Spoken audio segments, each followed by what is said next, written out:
Well, hi there, Internet. My name's Court, and you've got courtside seats for my review of Gretel and Hansel. Let's do it.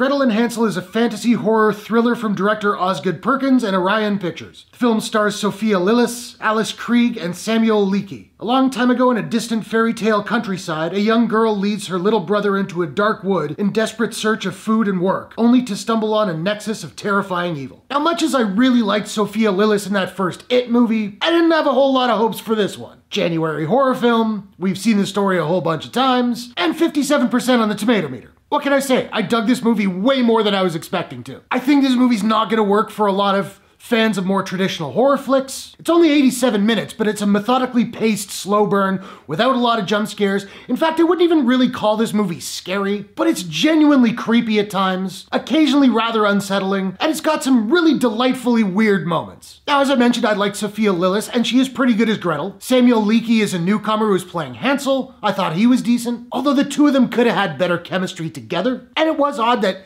he's kind of got a bit of a thick British accent and she's got no accent whatsoever. It's not a big deal, but I did definitely notice it. Now, Alice Krige as the witch is clearly the standout of the film. She is so very creepy. And the movie works really well on a technical level. The cinematography is beautifully macabre and atmospheric. There are some incredibly striking and haunting visuals. The sound design is pretty well perfect. And I really like the synth-heavy score, which is used sparingly but effectively. The dialogue, however, is hit or miss. They're going for sort of an old-timey speech, and sometimes it does work. Other times it feels a little bit too modern and it's kind of out of place and off. Now, the dialogue from the witch is great. I don't know if they just worked harder on that character's dialogue itself, or maybe she's just so good that she sells it better, I don't know. Now, as I mentioned, the pacing will be a problem for a lot of people. Much as I enjoyed the movie, even I found it a little bit problematic, particularly in the second act, where the movie slows down and just kind of languishes more than it needs to. But my biggest issue with the movie is that it's narrated by Gretel, and that didn't work for me at all. The narration almost feels like an afterthought, like they had a cut of the movie together and they were like,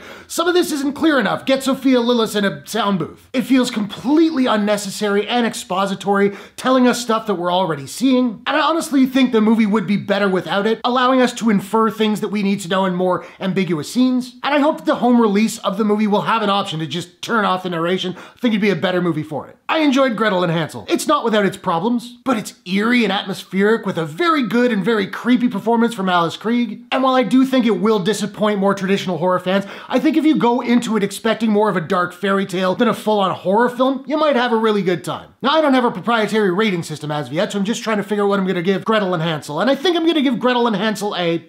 That Hansel's so hot right now. Out of 10. Now, I wanna know, have you seen Gretel and Hansel? What did you think about it? What is your favorite witch-based film of all time? Whatever your thoughts, hit the comments below. Let's discuss. If you enjoyed this review, please smash that like button and give it a share if you really enjoyed it. And hey, why not take a second, do me a favor, click subscribe and ring that bell to subscribe to my channel for more movie reviews, entertainment news, trailer reactions, all that good stuff. Thanks very much for watching. I'll see you guys in the next one. Take care.